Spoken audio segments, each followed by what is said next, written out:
passageiro da noite, o nosso mediador, é Ian Gama.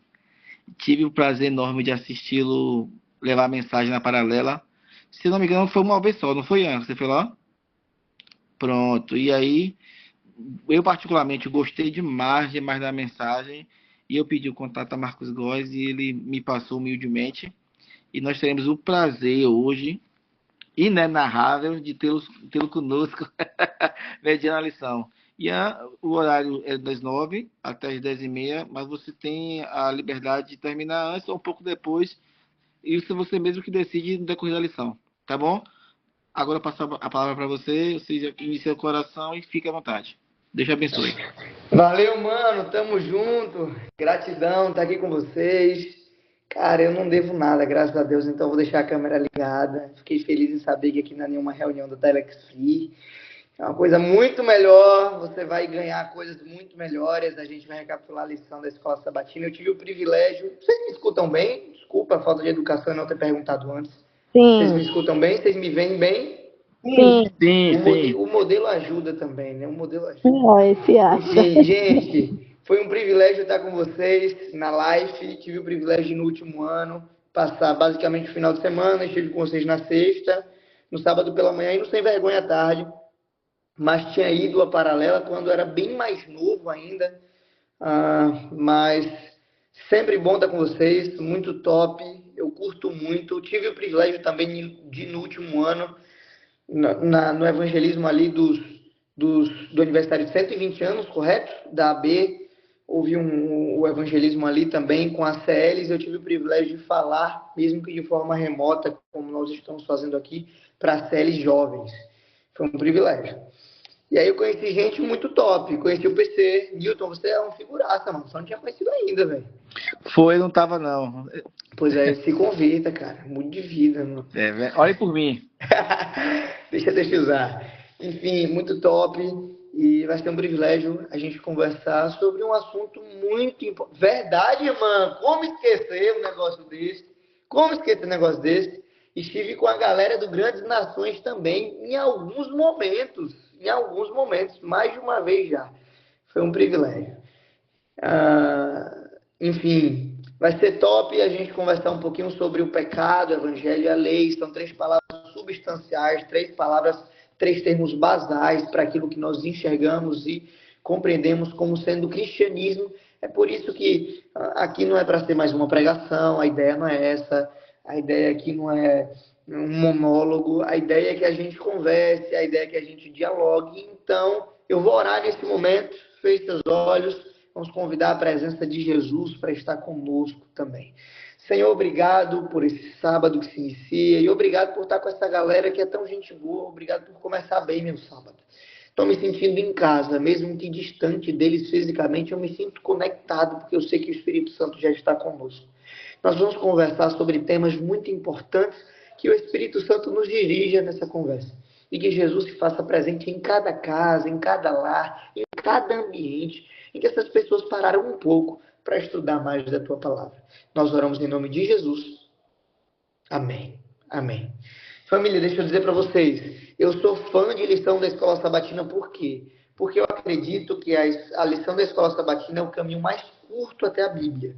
Normalmente nós ministramos estudos bíblicos para pessoas que ainda não conhecem, e o estudo bíblico é um guia realmente de estudo da Bíblia. Mas depois que você é batizado, acaba que você não continua os estudos bíblicos. E a lição da Escola Sabatina acontece porque vai nos dando força doutrinária, vai nos incorporando e a gente vai aprendendo mais da teologia bíblica adventista. E hoje nós vamos estudar, como eu já falei para vocês, sobre esses 3 termos que são importantíssimos, essenciais, que são basais para aquilo que nós chamamos de cristianismo. Pecado, evangelho e lei. Deixa eu já começar fazendo umas recomendações para vocês. Eu te indico, cara, a ler um livro que vai fazer tua cabeça explodir. O nome desse livro é Eu Costumava Ser Perfeito, de George Knight. É um da capa laranja. E se você já conseguiu ler esse negócio, você é diferenciado. Top demais. Guarda essa indicação, depois você procura aí. Deve ter cópia de segurança rolando em algum lugar. Eu acho que você ainda encontra para comprar, não sei, na Amazon. Mas, cara, uma leitura essencial. Vamos começar conversando sobre pecado, fechou? eu acabo não indo por segunda, terça, quarta, enfim. Essa é normalmente minha dinâmica e a gente vai conversar junto. Então, abre o microfone, levanta a mãozinha, escreve aí no chat para você. Irmã Simone, Eu Costumava Ser Perfeito, o nome do livro, de George Knight. Eu Costumava Ser Perfeito. Fechou?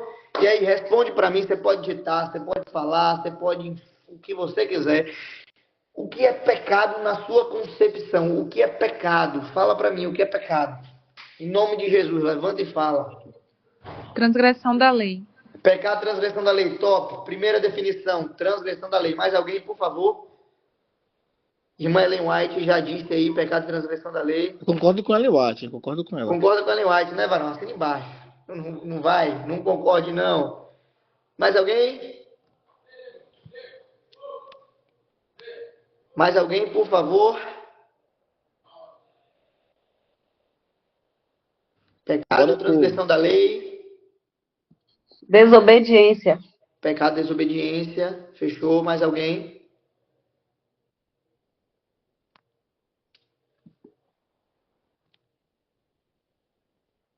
Vamos entender esse negócio na Bíblia? Vai lá para Gênesis capítulo 3. Vou abrir aqui a minha. Vai para Gênesis capítulo 3. A origem do pecado no mundo. Gênesis capítulo 3. Vem cá, Paulo César que entrou aí. Foi PC? Foi? Foi sim ele mesmo. O próprio. Fala, Tô aqui, PC. Como tô é que você aqui. tá, papai? Tudo na paz, meu pastor. Tô aqui. Eita pressão. Rapaz, quando eu vi seu nome aqui, eu fiquei até nervoso, cara. Tamo junto. Seja Tamo bem-vindo, junto, mano. amigo. Vamos conversar. Tamo junto. Cunha. Valeu. Temos também uma presença ilustre aqui no nosso meio, viu? Nosso deputado Neilton.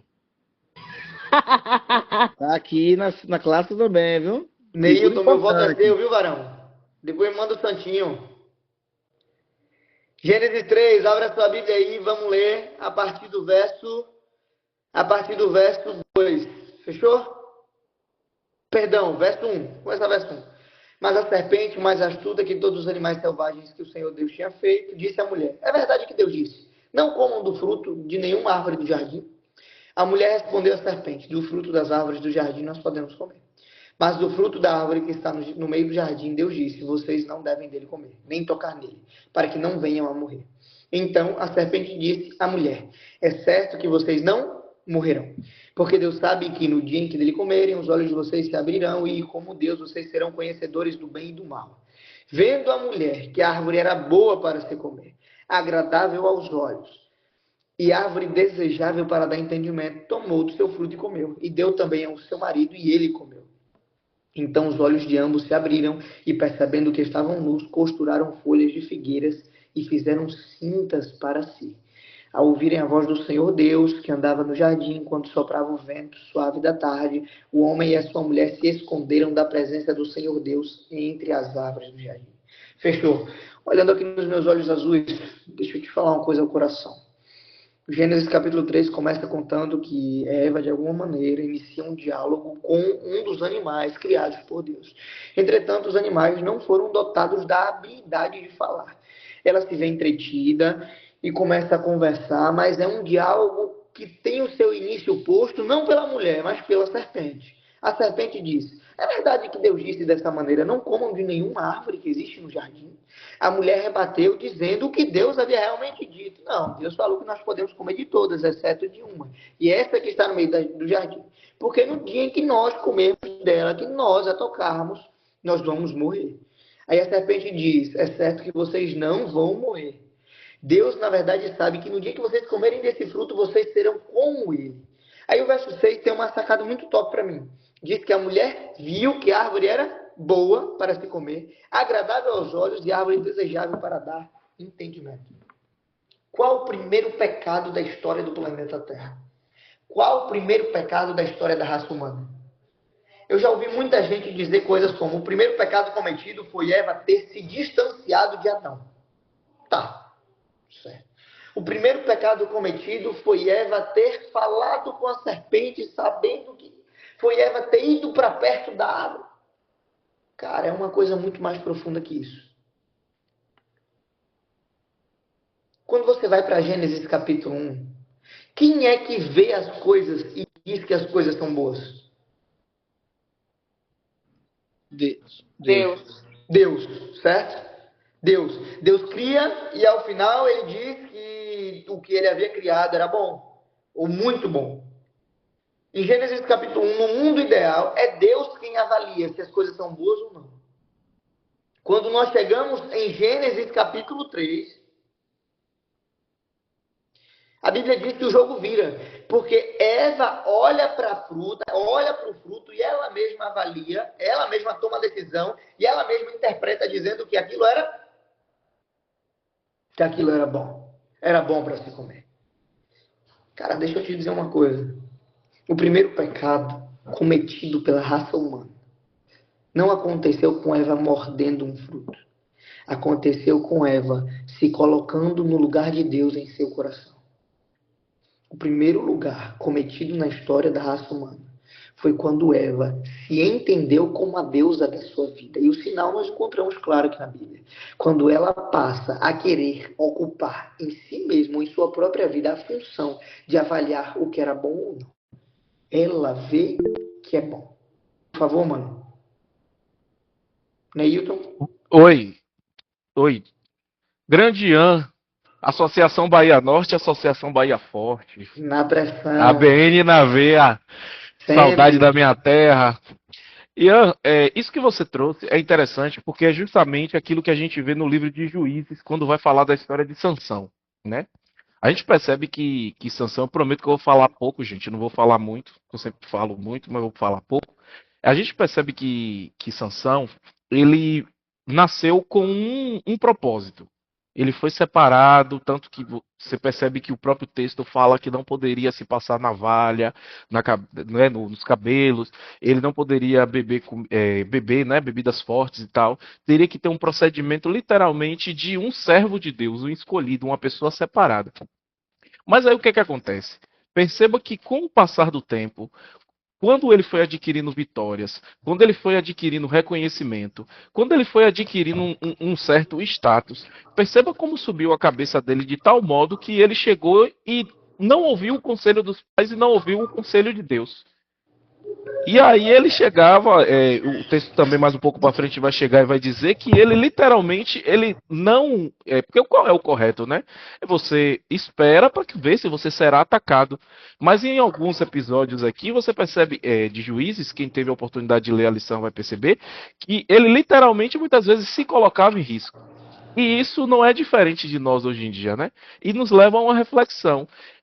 Será que nós temos nos colocado à disposição do inimigo para sermos atacados também? E se estamos fazendo isso, será que não é o momento de nos converter? Eu acredito que essa lição 9, a 8 falou sobre a questão da oração, mas essa lição 9 nos chamou a atenção para o arrependimento, para a conversão. E principalmente para a gente entender, né, como você bem falou aí, que quando Deus ele sai do centro da atenção da nossa vida e o nosso eu passa a imperar, pode ter certeza, com todo o respeito, vai dar ruim. Top, ótima contribuição, cara, muito obrigado. E aí você me despertou para um link que é dono do meu coração. Eu curto muito a história de Sansão, muito, muito mesmo. E a grande ironia para mim de Sansão é que o cara que viu e porque viu cometeu pecados termina a sua história sem poder ver nada. E são essas as consequências do pecado, são esses os resultados. O nome Sansão vem da palavra sol no hebraico. E isso não é à toa, era intencional. A família recebe a notícia de que Sansão nasceria, de que um menino nasceria, e seria um menino diferenciado dos iguais, porque ele seria adepto ao voto de nazereado, consagrado, separado. E veja, o contexto de Juízes capítulo 13 é o povo fazendo o que era mal perante os olhos do Senhor.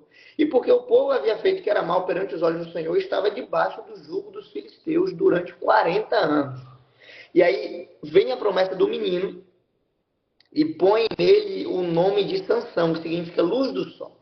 As pessoas acreditavam que Sansão seria como um sol lá no alto, brilhando sobre a escuridão do pecado. Mas por conta das suas más escolhas, quando a gente vai para a Bíblia, a gente encontra pelo menos 6 vezes a expressão. E desceu Sansão, e desceu Sansão, e desceu Sansão. Ou seja, aquele que deveria estar lá no alto, brilhando. Por conta das suas más escolhas. Desceu, desceu, desceu até o mais profundo abismo. Comentário muito pertinente. Um bom link à história de Sansão, a exposição para o pecado. Mas veja, voltando para aquele ponto que nós tínhamos iniciado. Nós claramente temos a definição do conceito de pecado na Bíblia em 1 João capítulo 3, verso 4, como sendo o pecado é a transgressão da lei. Mas esse não é um rol taxativo e único. Essa não é a única definição de pecado. Porque quando nós vamos lá para para o Salmo 51, verso 5, quando Davi diz, em pecado eu nasci, em iniquidade me concebeu a minha mãe, nós temos uma margem para acreditar, para pensar, que além de o pecado ser naturalmente a transgressão à lei, o pecado também é uma natureza, ou a nossa natureza. Romanos capítulo 5 diz que o pecado entrou através de um homem, e por conta desse homem passou a todos. Entenda isso, em primeiro lugar, como sendo uma natureza compartilhada hereditariamente. É uma doença que todo ser humano uma doença que todo ser humano padece. Uma doença que todo ser humano padece. Então, Hereditária. exatamente, é uma doença hereditária, como eu tinha falado. Então veja, Gênesis capítulo 3, verso 6. Aí Eva vê, ela come do fruto, e aí acontece aquilo que eu tinha dito. George Knight, em Eu Costumava Ser Perfeito, ele faz uma distribuição muito legal, bem didática, pedagógica. Gente, só fazer só dar um aviso aqui. Meu celular tem 4%. Se desligar aqui, eu jogo para o tablet, aí se der um minutinho de delay é só por causa disso, fechou? Estou sem um carregador aqui agora. Mas vamos lá. Veja.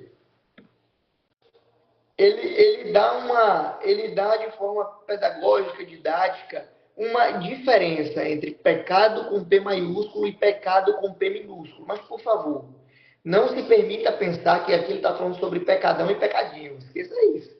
Ele está falando sobre o pecado com P maiúsculo e o pecado com P minúsculo. Mas qual a lógica disso? É para você entender melhor, para ficar mais palpável, para nossa compreensão. O pecado com P maiúsculo, ele acontece no coração. É onde ninguém vê. O pecado com P maiúsculo, ele acontece no coração. É onde ninguém vê. E o pecado com P maiúsculo significa amor, mas o amor mal direcionado. Ou seja, quando eu pego o amor que deveria ser direcionado a Deus, eu direciono a outra pessoa ou a outra coisa. E isso vai trazer para mim motivações erradas. E essas motivações erradas acontecem primeiro no nosso coração, mas as outras pessoas não veem. E essa motivação errada, que é o pecado com P maiúsculo, me leva a cometer as infrações legais devidamente ditas, que são os pecados com P minúsculo, que são as transgressões da lei. Alguém deu para entender? Tá claro? Tranquilo? Pecado com P maiúsculo é a intenção, acontece no coração, ninguém vê. Pecado com P minúsculo é a consequência dessa intenção. É quando nós desobedecemos os mandamentos de Deus. Fechou? Mas para que você entenda o pecado com P maiúsculo e o pecado com P minúsculo, você precisa entender a lei com L maiúsculo e a lei com L minúsculo. Eu acho essa cara aqui tremenda. O que é a lei com L maiúsculo? Em João capítulo 13, o que é que Jesus diz? Novo mandamento vos dou, que ameis uns aos outros como eu vos amei. João capítulo 14, verso 15. Se vocês me amarem, vocês vão guardar os meus mandamentos. Ou então, nisto consistem os mandamentos. Ou nisto se resumem os mandamentos. Em amar a Deus sobre todas as coisas e ao próximo como a si mesmo. Então, a base dos mandamentos é clara. Isso você já sabe. Cresceu ouvindo. Amor. A base dos mandamentos é amor. Amor, é amor. Amor a Deus sobre todas as coisas e ao próximo como a si mesmo. Quando eu pego esse amor e eu o direciono para outra coisa que não seja Deus, eu estou transgredindo e cometendo o pecado com P maiúsculo. Deu para entender? E por ter acontecido isso, eu estou sujeito a cometer os pecados com P minúsculo. Como o Neilton deu o ótimo exemplo de Sansão, veja. Pelo fato de Sansão ter amado mais a si mesmo, ter amado mais a Dalila, ter amado mais as suas vontades do que a Deus, ele acabou caindo nos outros pecados, nas infrações legais, desobedecendo os outros mandamentos.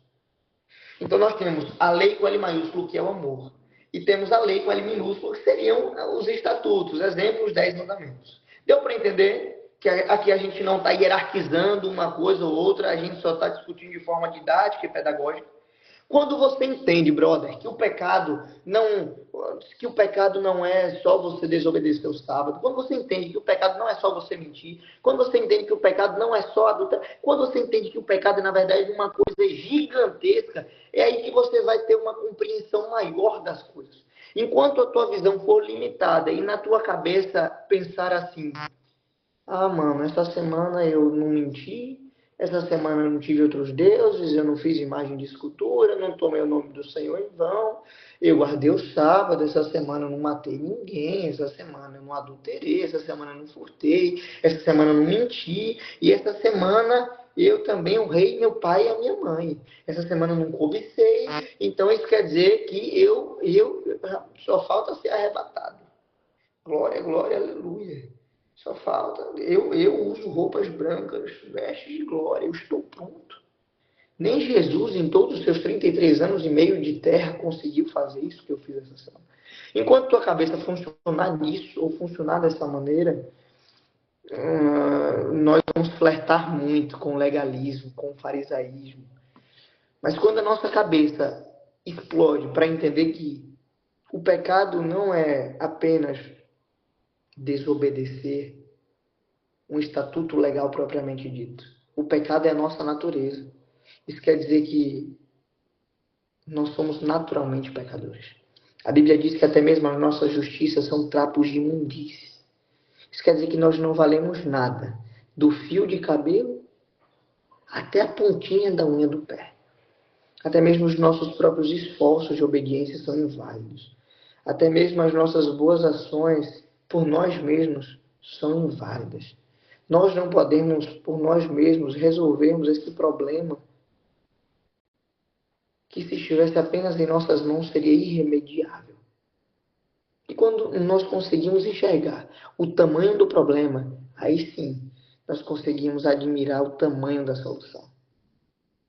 Quando você entender que o pecado é um problema que você não pode resolver sozinho, você vai conseguir enxergar o tamanho absurdo da cruz na tua vida. Porque se não fosse ela, porque se não fosse o sangue, porque se não fosse aquele que esteve pregado no madeiro, assim como está escrito em Efésios capítulo 2, nós ainda estaríamos mortos em nossos delitos e pecados. Assim como está escrito em Romanos capítulo 6, nós ainda seríamos escravos. Mas é por causa da cruz que nós podemos ser libertos. Então, cara, já vi aí que você quer falar, viu? Só um segundinho para eu completar minha linha de raciocínio. Então, o pecado é naturalmente a nossa condição. Nós somos pecadores. O pecado, além disso, é o amor mal direcionado. E o pecado é a desobediência à lei de Deus. Fechou? Deu para entender? Joga duro, mano. Fala com a gente. Fala, Ian, tudo bom, meu querido? Deixa eu dar meus 5 centavos de contribuição. No livro da História da Redenção, Ellen White conta que logo depois que o ser humano caiu, houve um concílio no céu. E antes que Jesus pudesse se reunir com os anjos, houve uma reunião entre Deus Pai, Deus Filho e Deus Espírito Santo. Houve uma reunião rápida e depois mais outra reunião e mais outra reunião. Foram 3 reuniões. E Ellen, quando teve essa visão, ela narra no livro da História da Redenção, que ela questionou o anjo que estava acompanhando ela na visão. Por que foi necessário fazer essas 3 reuniões com Deus antes de que Cristo anunciasse o plano da salvação e da redenção para os anjos? E o anjo responde para ela dizendo: você acha que foi fácil para Cristo tomar a decisão de morrer e de se limitar num corpo humano para sempre? Então essa reunião foi para definir se ele iria abandonar a raça humana, a sua sorte, ou se ele iria de fato cumprir o seu papel como Salvador. Quando eu li isso, eu me recordo que eu tive uma crise de ansiedade, porque por uma fresta nós escapamos de morrer e de deixar de existir. Se não fosse de fato pelo sacrifício que Cristo fez, nós não teríamos acesso à vida eterna. A nossa morte seria o fim de todas as coisas. E os ateus estariam certos. Mas louvado seja Deus, porque ele tomou a decisão e imputou que valia mais a pena ele se limitar no corpo e morrer por nós e ter esse sacrifício e carregar essas marcas pela eternidade. Ele imputou que isso era muito melhor do que perder a nossa companhia. Esse é a extensão do amor que Deus tem por cada um de nós. Cara, muito obrigado, comentário muito pertinente. Muito obrigado, Deus seja louvado, Deus seja louvado. Enfim, nós temos hoje 3 etapas para discutir. A primeira é o pecado. Espero que a gente tenha desenvolvido isso de forma clara. Pecado é natureza, pecado é amor mal direcionado, pecado são infrações legais da lei de Deus. Infrações legais, óbvio, da lei de Deus. Enfim, nós chegamos ao segundo tema da lição, que é o Evangelho. E assim como eu fiz com o pecado, eu quero fazer com o Evangelho também. Me digam aí vocês, qual é a definição de Evangelho em sua concepção? O que é Evangelho para você? Boas novas. Legal, boas novas. Significado literal do termo. Mais alguém? A pregação do sacrifício de Cristo por nós. O termo evangelho nasce na Roma antiga e era o nome dado ao relatório de batalha bem-sucedido. Então, quando os soldados romanos eles passavam pelo Arco do Triunfo, eles iam até o imperador, até César, com boas novas a respeito de uma vitória. Essas boas novas, esse relatório de batalha bem-sucedido era chamado de evangelho. Por isso que foi dado o nome de evangelho para os livros, né, as cartas que narravam a vida de Cristo, porque era um relatório de vitória sobre o pecado. Top. Top demais. Evangelho significa, como vocês já disseram, boas novas, boas notícias, o relatório dos soldados depois de vencerem uma batalha, depois de vencerem uma guerra. Isso nos faz pensar muito. Eu gosto de dizer que, no final das contas, o Evangelho é a fofoca do bem. É a notícia de que havia uma raça que estava completamente caída e que foi resgatada por um Deus amoroso. O Evangelho são notícias de que nós éramos escravos, mas por conta do que alguém fez por nós, hoje nós não somos mais escravos, nós não somos desconhecidos, nós não somos órfãos, nós somos filhos. Como está escrito em 1 João capítulo 3, verso 1. Vede com que grande amor nos tem amado o Pai, a ponto de sermos chamados filhos de Deus. E, de fato, nós somos filhos de Deus. Isso é Evangelho. Evangelho também é entendido pelos teólogos como sendo uma classe de textos ou uma porção de livros da Bíblia, Mateus, Marcos, Lucas e João. E eles recebem o nome de evangelhos porque eles mais intimamente, mais especialmente e de forma mais material relatam as obras, vida e ministério de Jesus Cristo quando esteve aqui na Terra.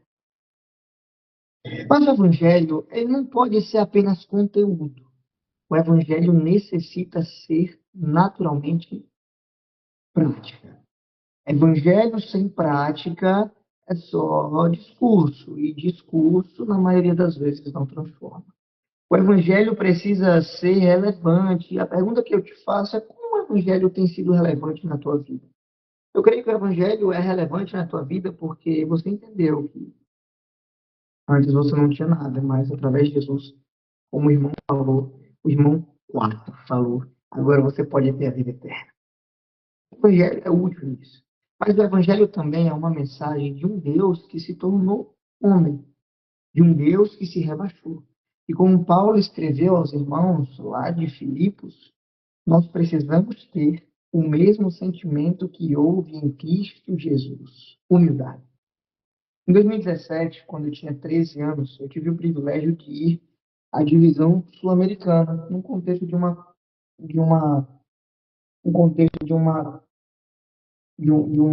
comissão diretiva da União, e o tema era discipulado de novas gerações. De alguma maneira, eles encontraram minha história lá no interiorzão da Bahia, na cidade de Ponto Novo, E aí, como o foco era realmente novas gerações, eles me levaram a Brasília, lá para a sede, para poder contar a minha história e para poder falar para eles. Eu tive o privilégio de fazer uma mensagem. E eu me lembro que depois a quantidade massiva de pastores que veio falar comigo, a quantidade de pastores que veio falar comigo foi muito grande, mas para dar o mesmo discurso todas as vezes. Cara, você precisa ter duas coisas no seu coração: humildade e dependência. Humildade e dependência. Humildade e dependência. E eu lembro que meu sonho era ter aquela Bíblia que chama de Bíblia do Pastor. Não sei se você já viu essa. É a Bíblia do ancião, a Bíblia do mensageiro, a Bíblia do obreiro, a Bíblia do pregador, a Bíblia do diácono, da diaconisa, a Bíblia do adolescente. Eu queria ter a Bíblia do pastor. 3 anos de estudar isso. E aí, na época, o ministerial da divisão sul-americana era um pastor chamado Carlos Rain. Hoje ele está jubilado já. Ele mandou para mim uma Bíblia, a Bíblia do pastor, mandou pelo irmão, mandou pelo pastor Giovanni Queiroz, que era o nosso presidente da União na época. E quando eu abri a Bíblia, eu vi um adesivo assim. Nesse adesivo tinha: que nunca saia do seu coração o senso de necessidade, perdão, o senso de dependência e de humildade. Ele pôs relações de textos da Bíblia que falam sobre dependência e humildade. E o texto que mais me chamou a atenção está em Filipenses capítulo 2. Quero chamar você para acompanhar esse texto comigo. Abre aí, Filipenses capítulo 2. Essa é uma boa forma da gente consolidar, né? A gente deixar ainda mais sólida essa nossa conversa sobre o Evangelho, sobre a história de um Deus que se tornou homem. Nós éramos escravos, agora somos filhos. Mas como esse Evangelho se torna relevante nas outras esferas da nossa vida? Filipenses 2, verso 5 diz: Tenham entre vocês o mesmo modo de pensar de Cristo Jesus, que mesmo existindo na forma de Deus, não considerou o ser igual a Deus algo que deveria ser retido a qualquer custo. Pelo contrário, ele se esvaziou, assumindo a forma de servo, tornando-se semelhante aos seres humanos e reconhecido em figura humana. E ele se humilhou, tornando-se obediente até a morte e morte de cruz. O que você entendeu desse texto? Me ajude aí.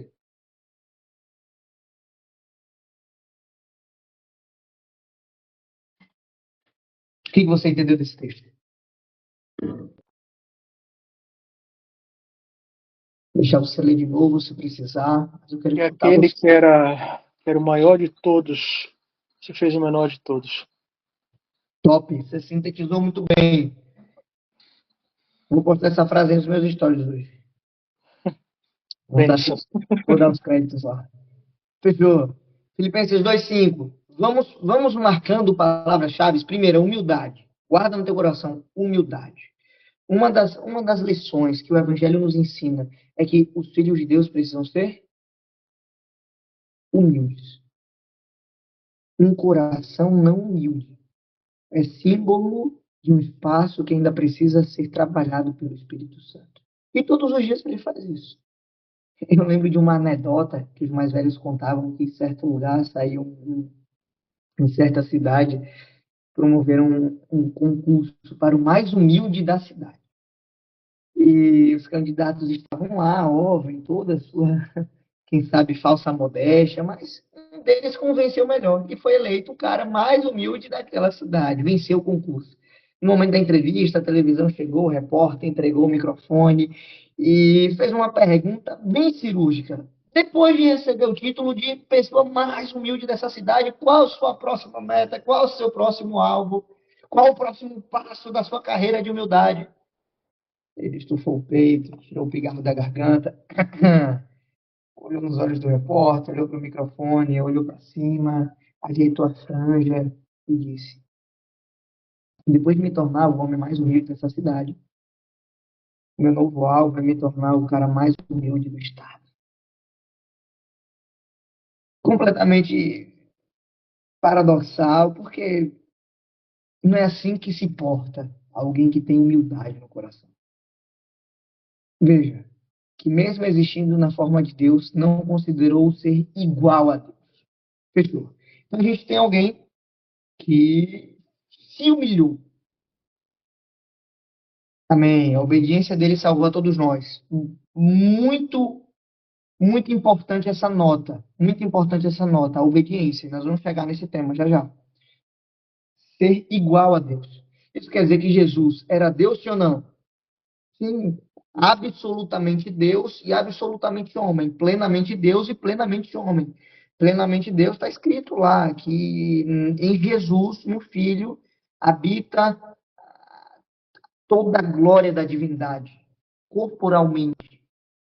Deus, igual a Deus. Pega essa frase, igual a Deus. Segundo, Jesus era igual a Deus, mas ele era semelhante aos seres humanos. Pergunta que eu te faço é igual é a mesma coisa, perdão, que semelhante? Igual é a mesma coisa que semelhante ou não? Não. Não, não é. Semelhante tem características que podem ser parecidas, mas igual quer dizer que é completamente igual. Completamente igual. E o que a Bíblia está querendo dizer aqui? A gente já entendeu que Deus é plenamente homem, Jesus é plenamente homem e plenamente Deus. Mas a Bíblia está dizendo que ele é igual a Deus, mas semelhante com a gente. Como é que isso funciona? Amigo, Deus abençoe, viu? Obrigado pelas contribuições. Como é que isso funciona? Pergunta interessante.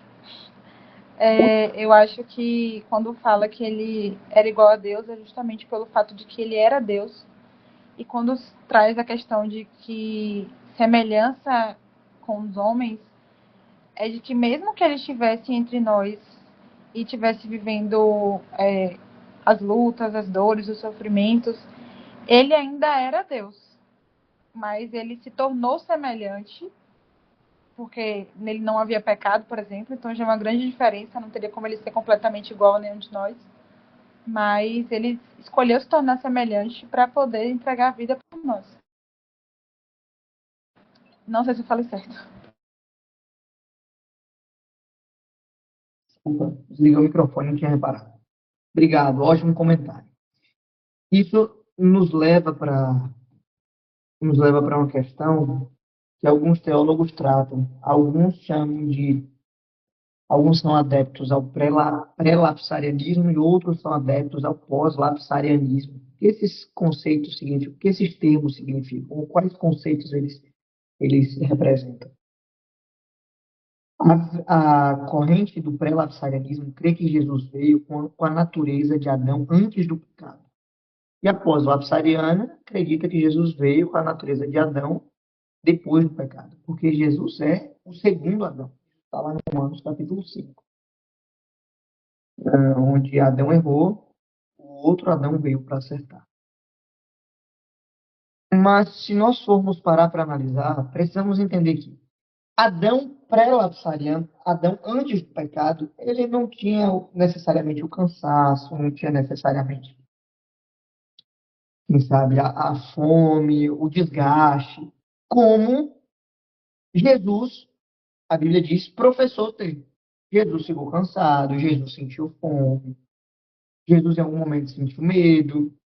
Então a gente já entra em conflito com isso. Mas a natureza pós-lapsariana, depois do pecado, diz que Jesus veio com a natureza pecaminosa também.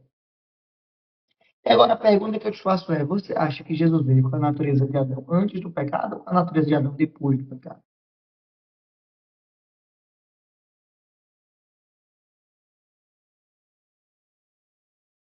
Você está na mira, na verdade, agora. Essa eu vou deixar para Newton. Todos vamos deixar para Newton. Newton, todos querem te ouvir. Ô, Newton, cadê você? Eu vim aqui só para te ver. Newton tá sem voz, é a cara do frio. Outra voz aí.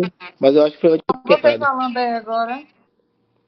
Acho que foi antes do pecado. E rapidinho, aproveitando o ensejo, Neilton tá online, tá, né? O Neilton, talvez não consiga fazer encerramento, porque eu tô ficando quase sem voz mesmo.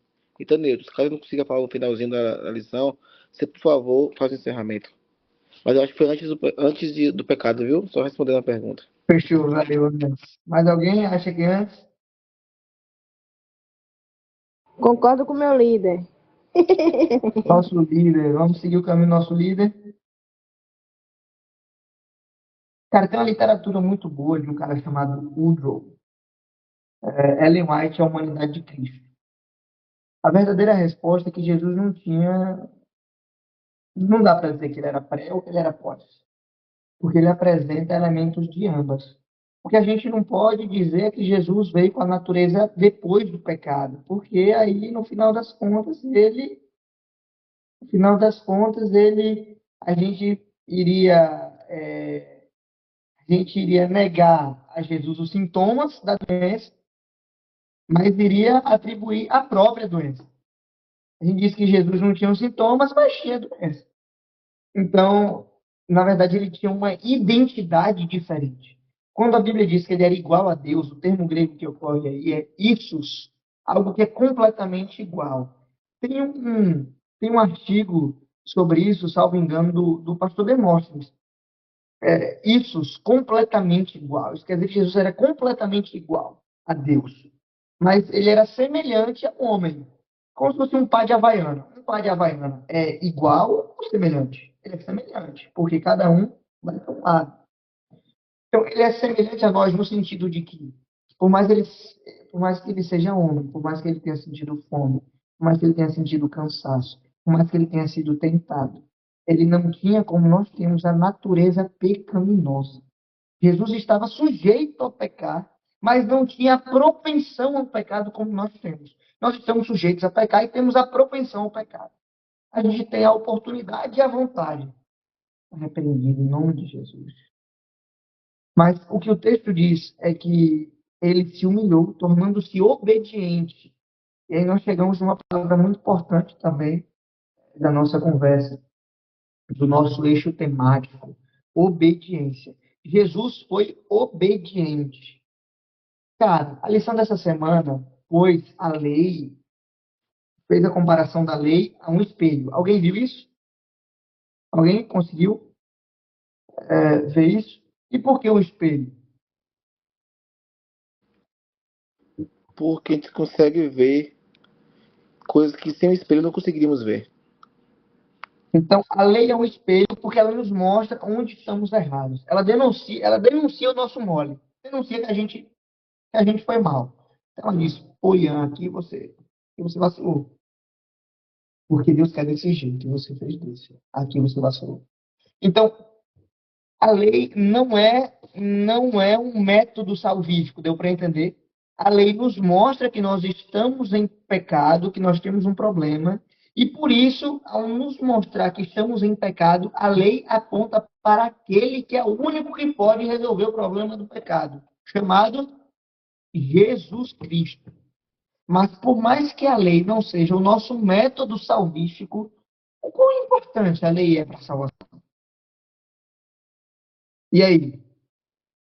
Alguém? Cadê a galera da CL15? Eu quero escutar vocês. Oi, Ian. Eu vou falar baixo, mas dá para ouvir, né? Eu, Sempre. eu achei um ponto importantíssimo da lição falando sobre ler evangelho. É o seguinte: a lei não perdoa, não justifica e a lei não se espia em prol da salvação do ser humano. Achei isso tão lindo, né? Que Deus, Cristo fez esse papel. Ele amou, ele perdoou e ele se entregou para o ser humano. A lei está ali para nos mostrar em que ponto nós estamos errando a fim de corrigir. Legal. Mais alguém? Concordo com o Newton e com o que você trouxe também, né? A lei, ela tem o objetivo de mostrar pra gente que aquilo que a gente está vivendo, pensando, fazendo, tá errado. Mas, além disso, ela também mostra que ela em si mesma não é suficiente. Que é necessário que Cristo viesse e morresse no nosso lugar. Porque se fôssemos depender somente de obedecer à lei para ser salvos, ainda assim não seríamos salvos. Legal, legal, legal, legal, A legal. E aí, lei, mais alguém? a lei também quando você entende que você está justificado por Cristo, você pode enxergá-la como um código de conduta. Não só um código, talvez, como o Código de Trânsito brasileiro que indica suas infrações. Mas você pode enxergá-la como um código de conduta porque lá mostra o caráter de Deus. E também, querendo ou não, lhe dar passos práticos para que você saiba manter um relacionamento saudável com Deus, que é o tema, né, geral da nossa lição, como principalmente um relacionamento saudável com o seu próximo. Porque já parou para pensar se todos nós fôssemos vizinhos no mesmo condomínio e quiséssemos matar um ao outro ao mesmo tempo, entrássemos na casa um ao outro, levássemos tudo, vivêssemos sem algum tipo de coordenação, seria uma bagunça, né? Legal, boas contribuições. Mais alguém? Eu acho que o pecado é o nosso natural, né? E a lei, ela vem aí para ajudar a gente, porque às vezes até tentando acertar a gente erra. E a lei, ela já vem aí para trazer essa alerta para a gente sair do que é o natural e entender qual é a vontade de Deus. Legal, mais alguém?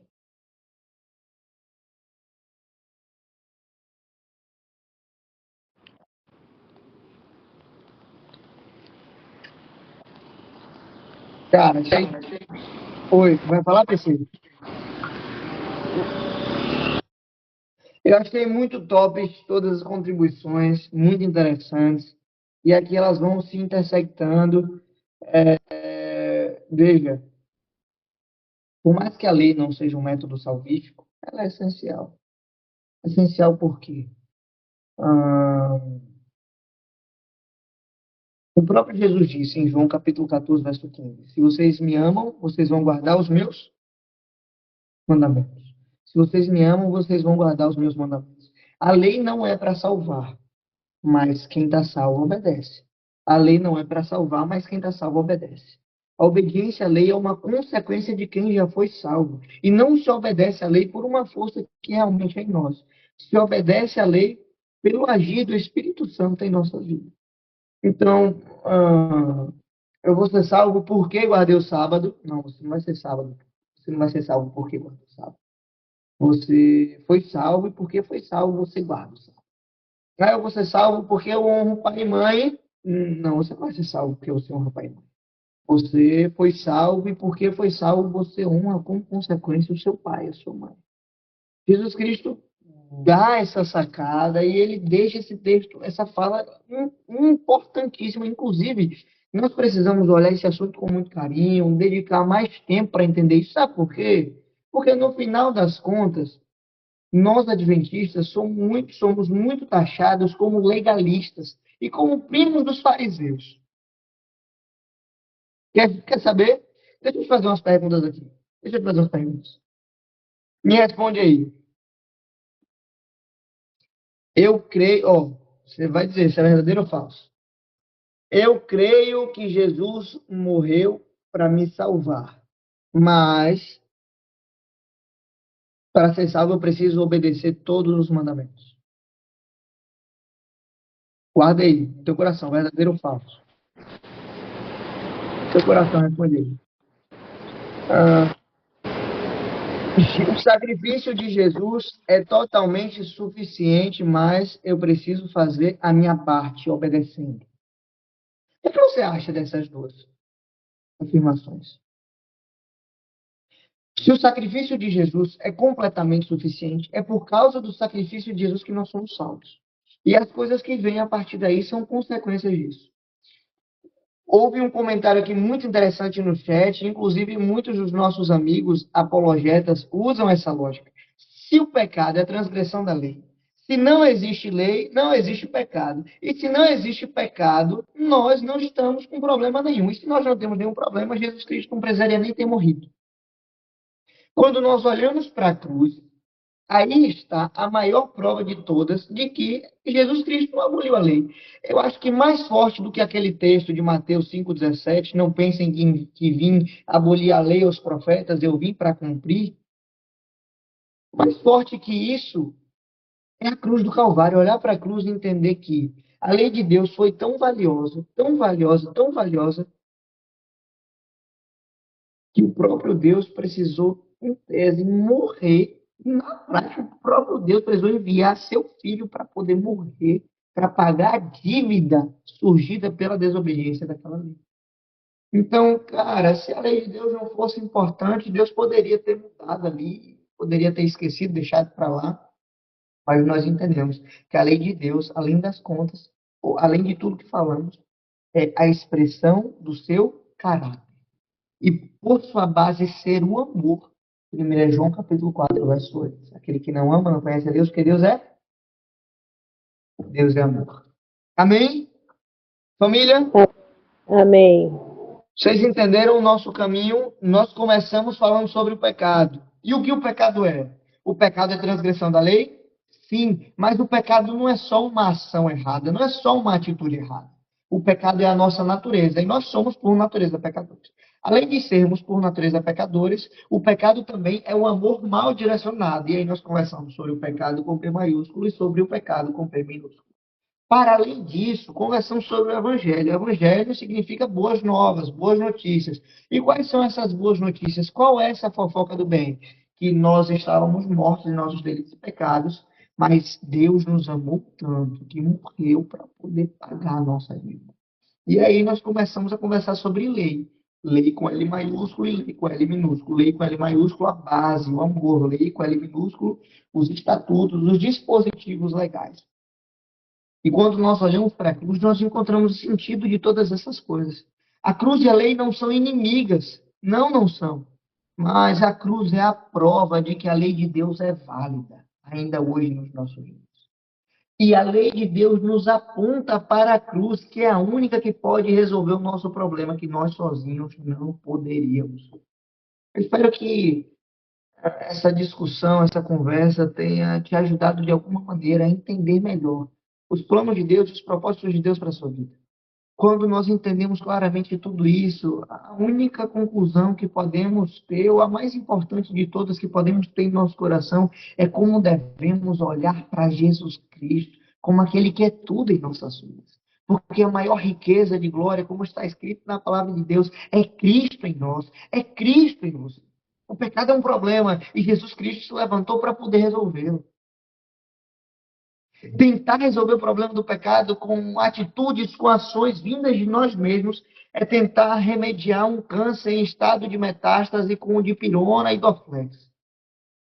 Somente Jesus é capaz de te tirar do poço de lama, do tremedal de pecado. Além disso, Jesus é o protagonista do Evangelho que veio para nos resgatar. E a lei nos aponta para Jesus. A lei nos aponta para a cruz do Calvário. E que seja esse o símbolo do teu coração. Seja essa a tua lembrança de todos os dias. Que Deus te amou tanto, a ponto de enviar o seu único filho para morrer por você. Porque aquele que não ama, não conhece a Deus. Porque Deus é amor. E o amor de Deus se manifestou em ter enviado o seu único filho para resolver um problema que era nosso. E por causa disso, em João capítulo 1, para aqueles que creem, há o direito de serem chamados filhos de Deus. Foi um privilégio estar com vocês. Mano, vou terminar um pouco antes. Espero que tenha sido uma discussão abençoada para todos nós. E é tudo sobre Cristo Jesus. Ele que resolve o pecado. Ele é o protagonista do Evangelho. E a lei nos aponta para ele. E ele crucificado, ressurreto e prestes a vir. Que Deus abençoe a tua vida. Um feliz sábado. Newton, muito obrigado, cara, pelo convite. Muito obrigado pela oportunidade. Espero que tenha somado. E estar com vocês da live é sempre muito bom, é sempre muito top. Espero que ainda esse ano tenhamos outras oportunidades de estarmos juntos, não sei, remotamente, fisicamente, mas que Deus os abençoe, viu? Eu queria fazer uma oração agora, para terminar. Pode ser? Gente, obrigado por terem ficado comigo até aqui. Feche seus olhos nesse momento. Senhor, obrigado por tudo que aprendemos na Tua palavra. Obrigado porque entendemos sobre pecado, entendemos sobre evangelho, entendemos sobre lei e percebemos que é Jesus, é tudo sobre Ele. E nós queremos recebê-lo em nosso coração nesse momento. E sabemos que quando Jesus entra, não é para reparar detalhes, é para quebrar tudo. Então, por favor, Senhor, quebre o nosso coração para refazê-lo. Que o Senhor quebre o nosso coração com as nossas prateleiras de ídolos falsos, de falsos amores. para que nós possamos ter Jesus Cristo assentado no trono do nosso viver. Nós nos entregamos a Ti. Eu peço pela série 15, oro pela liderança, oro pelas pessoas que fazem parte dessa comunidade live, que possa ser sempre um ambiente, um ecossistema de discipulado, de pastoreio, de cuidado e de amor mútuo, de amor uns para com os outros. Faça essa oração nesse momento, em nome de Jesus. Amém. Amém. E em nome da CL15, nós queremos agradecer a você pela sua participação no dia de hoje. Deixar o que está escrito lá em 2 Crônicas, capítulo 20, versículo 20. Creia no Senhor, seu Deus, e estará seguro. Creia nos seus profetas e prospere. E você vai prosperar. E nós sabemos, né? A luta do universitário, principalmente o universitário dupla graduação, igual a mim, né? Luta, varão. São 7 provas essa semana. Ore comigo. Eita glória. Eita glória. Não acaba comigo. Acaba não, que Deus é mais forte. E também mandar um grande abraço para os nossos queridos irmãos da Associação Bahia Norte, Associação Bahia Forte, de Juazeiro, Bahia, até cá embaixo em Feira, né? Praticamente Não, toda a BN. É lugar com força. Nem eu sei onde termina Bahia Norte. Rapaz. E lembrar que Newton de vez em quando tá lá em Juazeiro, né? Inclusive tem uma foto dele na fonte de Juazeiro. Empresário. Então, é isso. E também agradecer a você que vai assistir essa transmissão de novo no YouTube. Se você quiser, segue o Ian lá no Instagram, tá certo? Agradecer ao nosso ancião Paulo César também por se fazer presente, apesar de já estar dormindo. E lembrar ele que Semana Jovem tá chegando. Semana Jovem tá chegando, tem que já agenda com o mensageiro, viu? Sabe. Vamos lá. Bom demais. E é isso, pessoal. Uma boa noite a todos e até amanhã na live, se Deus quiser.